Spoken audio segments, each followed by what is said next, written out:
Zee 24 तास एक पाऊल पुढे। मुंबई महानगर प्रदेश विकास प्राधिकरणाचा 4028 कोटींचा 2013-2014चा अर्थसंकल्प मंजूर झालाय।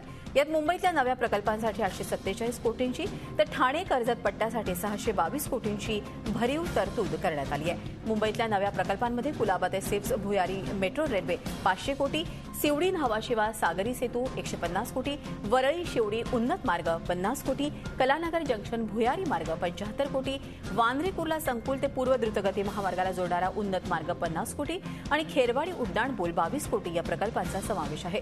तर वसई, ठाणे, कल्याण, डोंबिवली, अंबरनाथ, बदलापूर, कर्जत या भागातील 90 पेक्षा अधिक किलोमीटर लांबीच्या रस्त्यांचं जाळं विस्तारित करण्याच्या कामांसाठीही अर्थसंकल्पात तरतूद करण्यात आली आहे। तर आपण बघतोय की MMRDAचा 420 कोटींचं बजेट आलेलं आहे। त्याच्यामध्ये अनेक महत्त्वाचे प्रकल्प कार्यान्वित करण्यात येणार असल्याचं आता दिसतंय। झी 24 तास एक पाऊल पुढे।